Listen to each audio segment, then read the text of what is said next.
Erica. I am travel occupational therapist and owner-operator of The List. The List is a website which is a live travel healthcare job board. The recruiters post direct jobs. They're direct to facility jobs. They're not VMS jobs, so that saves you 3 to 6% in your contract, and they update those jobs every day for you. And then we have Ryan and Megan, who are from Joint Movement DTPS. When I add the D, I can't say it. Yeah, I know it's a little confusing, but DPTs, it's just Doctor of Physical Therapy, and there's 2 of us.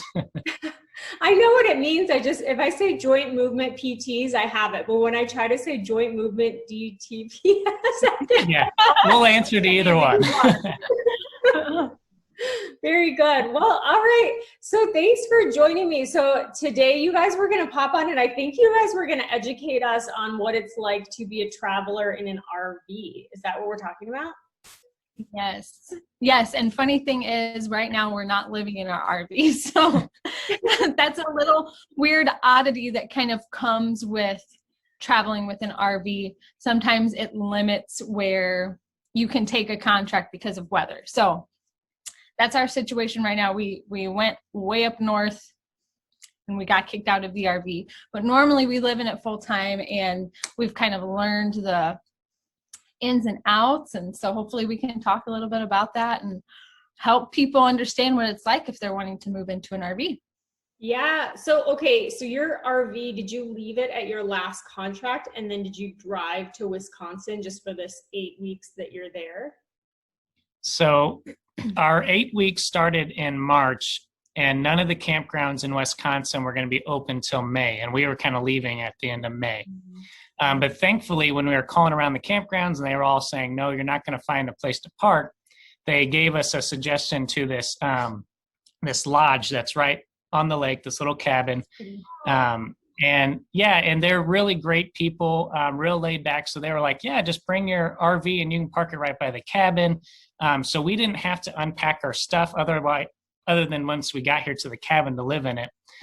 So we actually got to drive our RV all the way from Arizona to northern Wisconsin with our 2 commuter cars and park it right by the cabin and then kind of move in that way. So we still have Big Betty, our RV, with us. So that's good. Big Betty, that's cute. Big Betty, yep. Yeah, so it's nice that they let us park it next to us for free. That's one of the things that kind of comes with having an RV is if we're not living in it, we would have to pay to store it usually. So we really lucked out with this contract to not have that added expense. But yeah, that's cool that you were able to park it there. And I'm sure like living in the cabin breaks it up. I would think that after, I don't know how long you guys have lived in your RV, but I would think after a while it would feel nice to just like get some space for a minute and do something a little different. Am I all right? Am I right? It's been enjoyable. As a traveler, you always kind of like switching it up a little bit. So the fact that we got it's not like a luxurious cabin, but it's right on the lake. So that's really neat. We get to look out on the lake. It's definitely a cool change. We lived in our RV for a year. We did 2 6-month contracts. And to be honest, we really loved it. And the tiny space didn't feel like it was like enclosing in on us. What we really loved is that all of our stuff was in its place. And so when we moved contracts, we just drive and we just show up and we park and then we hook up to electric and we're good to go. So we didn't have to move a bunch of stuff. Mm-hmm. So we were a little sad that we had to move out of it, to be honest. Yeah. Well, you'll get back to it. You can make it 8 weeks. Live in a cabin on the lake. It's the worst. Yeah. Oh, I can't stand this. Oh, it's definitely a new experience because as a married couple, we've never lived in our own like brick and mortar house, like building that didn't have wheels. Yeah.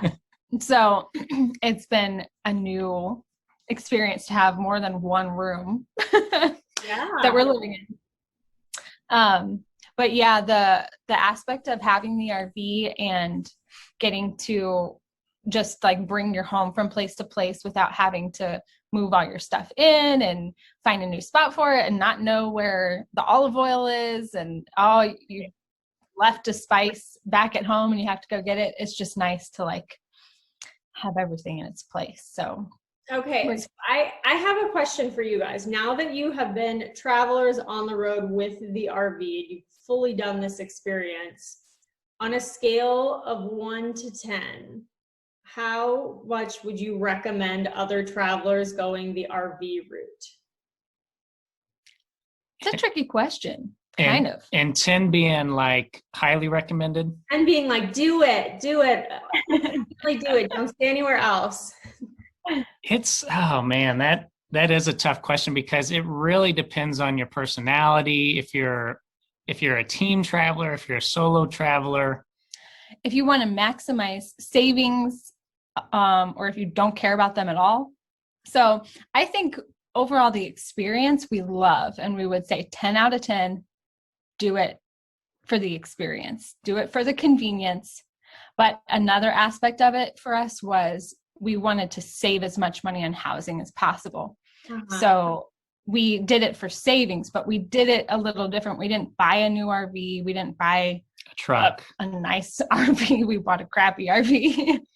And so it would be a little different if you go into buying an RV that's full price. You'd be spending probably more on your housing if you chose to go that way. And I think it depends how long you're planning to travel. And so if you're planning to travel 1 or 2 years right out of school, then it might not be financially worth it to buy one, especially if you're a solo traveler and you are okay with renting a room in different places that you go. You don't necessarily need a full space. You could still get those nice cost savings without having to get an RV. Now, if you're planning to travel maybe 3+ years, then an RV might be worth it. Or if you're a team, then an RV might be worth it. It's just kind of a broad spectrum. And like Megan said, we bought our RV used, depreciated, we renovated it. So our initial costs were really low comparatively to buying a new RV. And then of course, renting an RV slot is a lot cheaper than renting like an Airbnb or a short-term apartment lease. But still, we probably had to live in our RV for at least 1 year to kind of cross over that threshold of it was worth it. Financially. Yeah. Okay, that's interesting. I looked into it, but what I found, and for me, the reason I didn't end up doing it was, one, I've tried driving an RV across the US one time and it was not a great time. I'm not good at it. That takes getting used to. I got stuck in Sedona. We like went down this like path trying to get around a building, and I'm like, oh Jesus, this is not for me. Oh no. So moving it, but also I found that I was able, for me, to find cheaper housing than the payments on the RV and the space for the RV. So I think it could go kind of either way, and they might kind of be similar. It might depend on like how you do it. You probably have to be like tactful about going about it either way, and like where you want to go. Yeah, that's why we say it's kind of hard to like give people advice, because it's really, on one side, it's like, well, do you just want to enjoy the RV life? And that's something you also want to do with travel. You got to take that into a factor. But if you're just looking at it purely from the financial side of things, then really consider how you want to travel. Again, if you're okay with just renting a room from a home during your contracts and you're solo traveling, that's probably the cheaper route. What would you say, because we've wondered this, because we're not normally renting rooms or anything, what would you say your average like allotted amount for rent would be for like rooms or full apartments or what?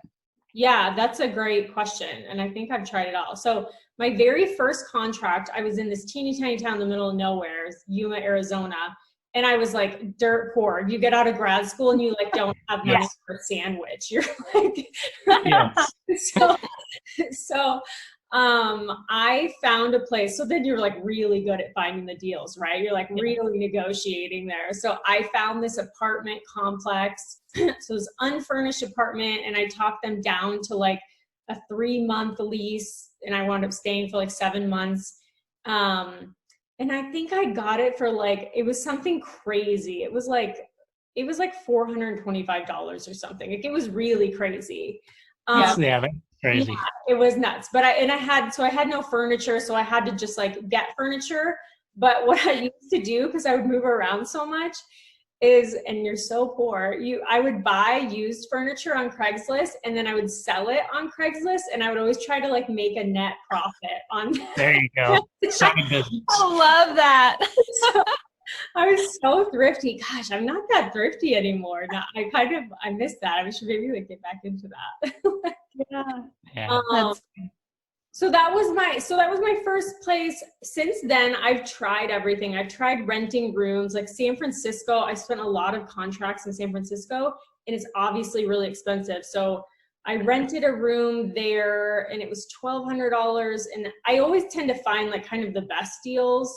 But I don't do well renting rooms from people, because I'm such an introvert. I just need my own space to like work in and come home and just like not talk to anyone. Yeah.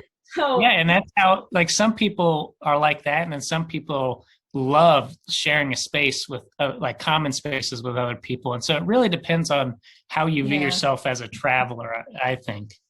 Yeah. And I'd say for like solo apartments, I've been on the road so long that I'm used to the rates. Like, I'm comfortable spending up to $1,500, and I don't really think about it. But also, as I spent time in San Francisco, so I think my most expensive in San Francisco was like $1,900. It was a nice place, and like it was just sort of the only option. I think it was the only option at that time. So you have to just think of how much more is your contract paying you? Sorry, how much more is your contract paying you in that location? And if it's $200 a week extra times 4 weeks, you have $800 extra to spend on rent, just to get back there. So yeah, we've tried estimating, how much, if we were renting a room, how much would that be? And normally our rent for the RV, we get a slot and then our electric for about $500 a month.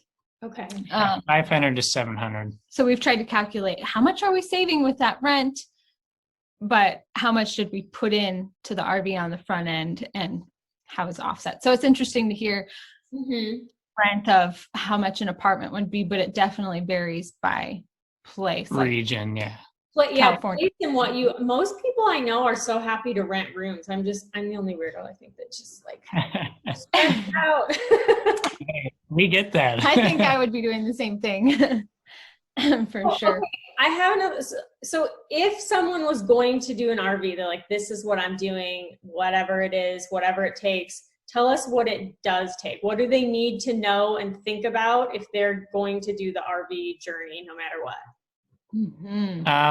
Well, I think the first thing, and you brought it up, is being comfortable with either towing something or driving a big motorhome. And it depends on how big of a trailer you get or big of a motorhome you get. They make smaller ones. Again, it depends on you, but you got to be comfortable with driving a truck, hooking up your trailer, and then driving across country. Think about if you want to go way out west, you're going to have to cross some mountains. So just being comfortable with like towing. And I know for us at first, it was really nerve-wracking because we went from Missouri, our hometown, our home state, all the way out to northwestern Montana for our first contract. And we were driving this big Class A motorhome and towing a car, and Megan was driving another car. And it was just like a voyage. And so you gotta think about that stuff.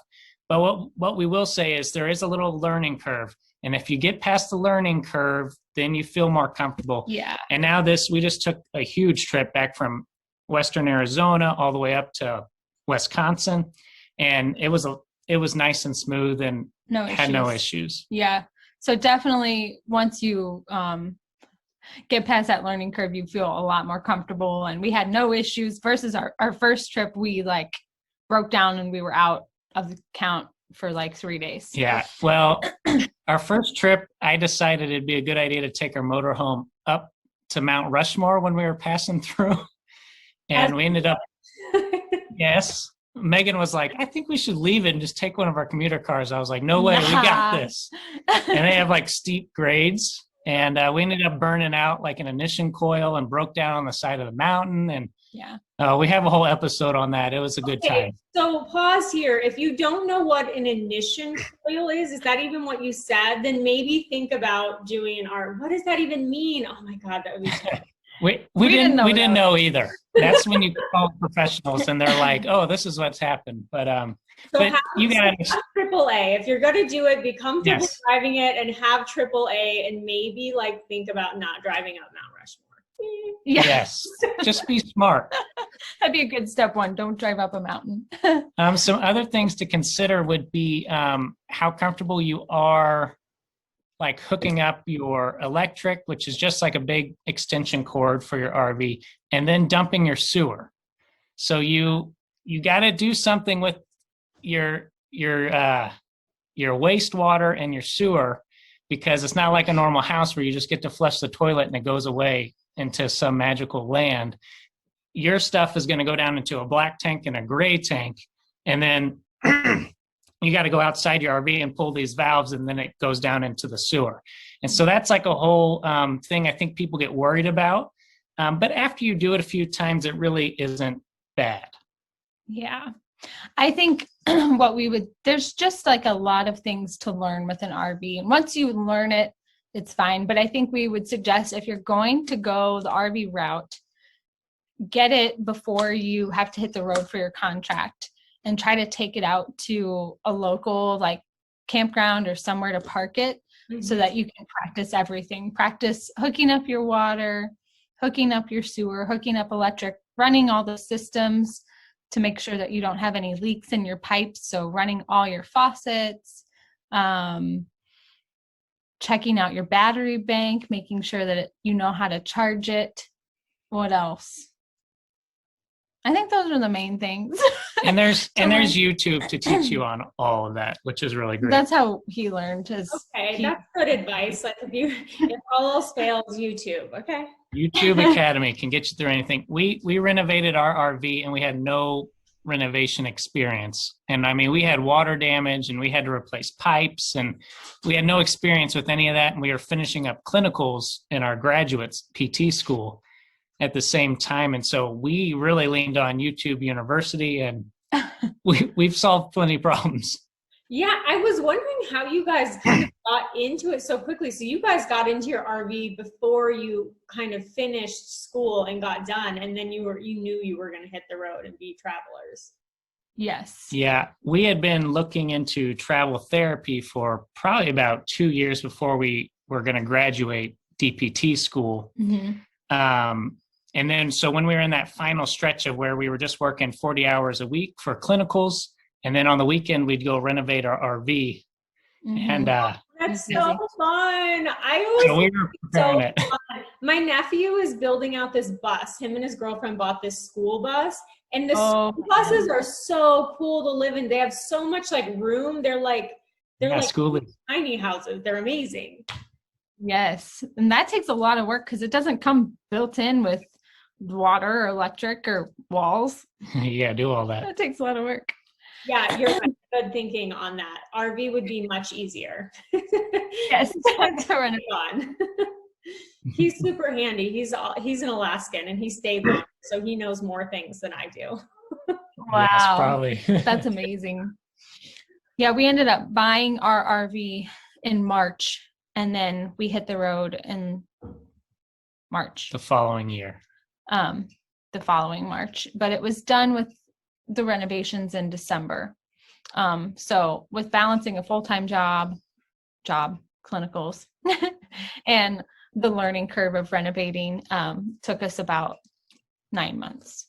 So if you're going to renovate, give yourself time. Okay, that's good advice. What challenges do you guys have like on the interior? So like living in the space, is there anything that you need to think about in terms of like, I don't know, what you can bring, or like coexisting with someone, or, I don't know. Yeah, you have to consider weight, how much weight you put in the RV, because you're driving it down the road, and the axles, which I don't know what axles were when we got the RV, but I'm sure a lot of people know what an axle is, but depends on how many you have in the RV and how much weight can sit on those. So you have to consider how much stuff you bring and not bringing too many heavy things. And you also have to really pare down your closet. Like I've got like maybe an eighth of the closet that I used to have, which is normal, I think, for travelers in general, because you don't want to lug this huge closet around in your car and into your next apartment anyway. But RV closets are definitely smaller than a typical standard closet. Mm-hmm.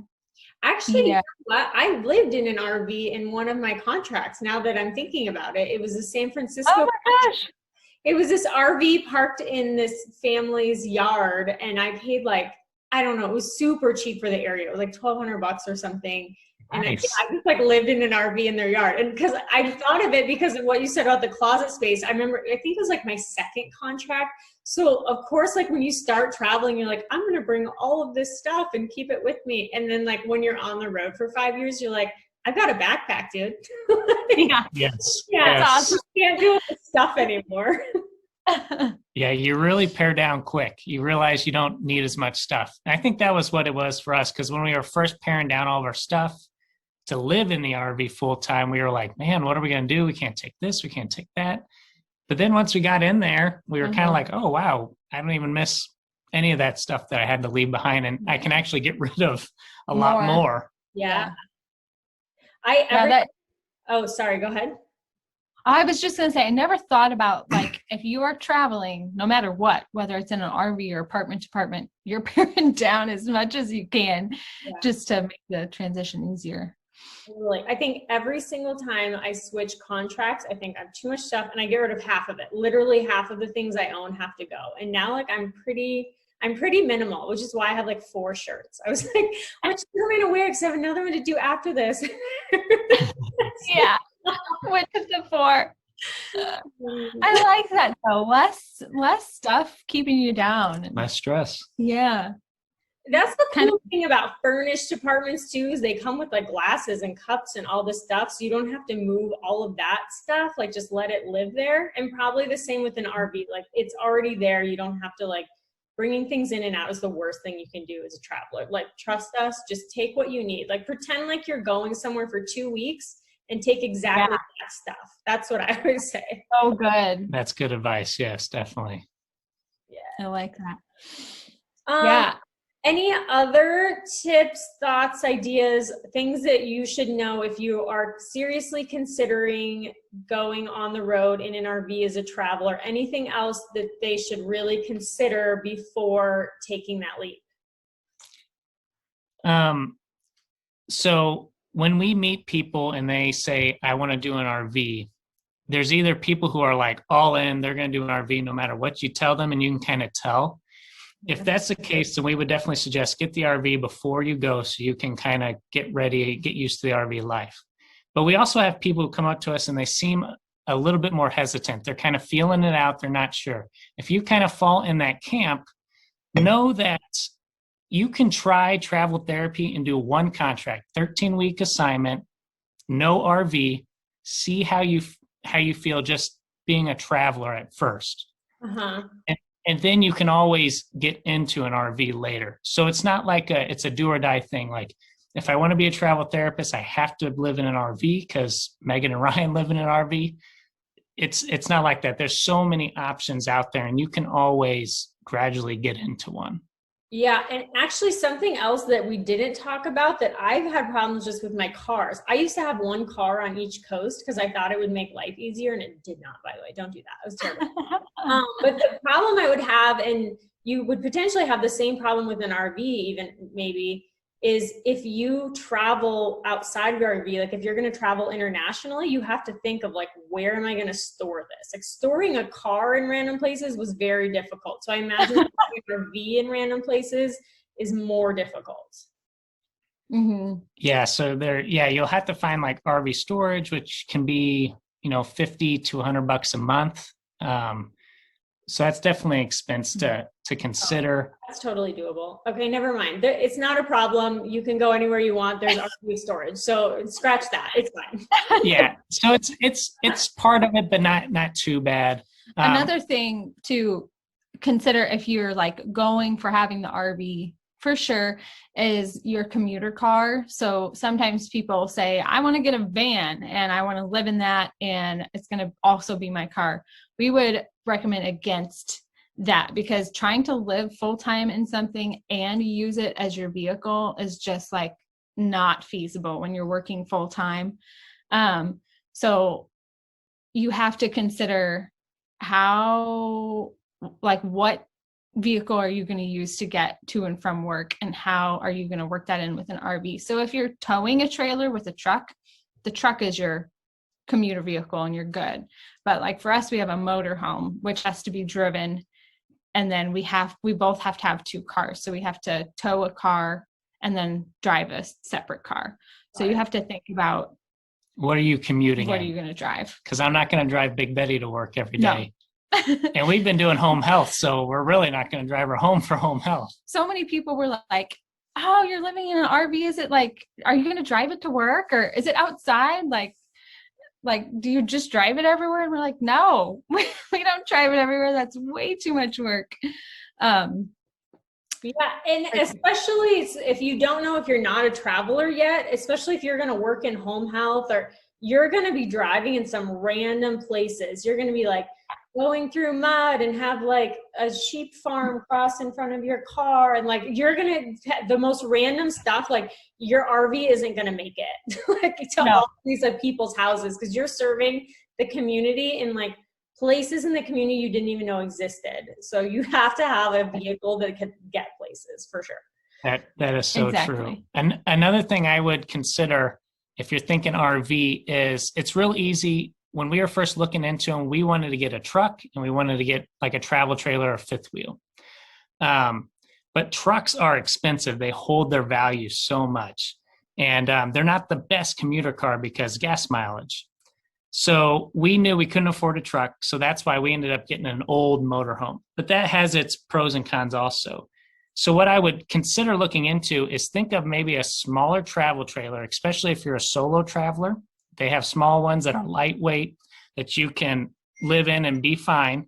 And then maybe pulling it with like a like SUV or a smaller SUV because those are not as expensive to get. They're better commuter vehicles and you can still pull your home around. So think of that kind of combo. Might be a golden spot for some people. Mm-hmm. That makes so much sense. I didn't really think about the differentiation, but an RV has the vehicle attached to it, whereas you can have a travel trailer and then just tow it around, park it somewhere, and then you have your vehicle already.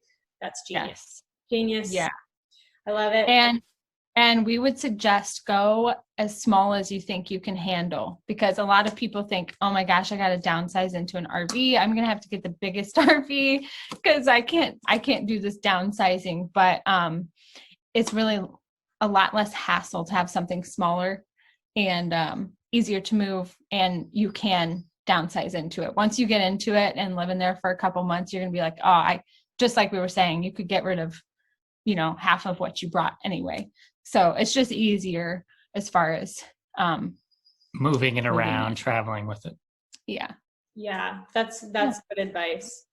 Well, you guys, thank you so much for coming and talking to us about this. So Megan and Ryan have this awesome show that we were talking about before where they do all of these episodes on what their adventures are. They also have this super cool Instagram account with all these amazing pictures and documenting all of their adventures. I will put that in the link below. If you guys have any questions, definitely ask them and we could respond to them. If this was helpful for you, please give us likes and hearts and questions so that we know that we're helping. And yeah, you guys, thanks for joining us and thanks for watching. Yeah, thank you for having us on. All right, see you guys later. See ya. See ya. Bye.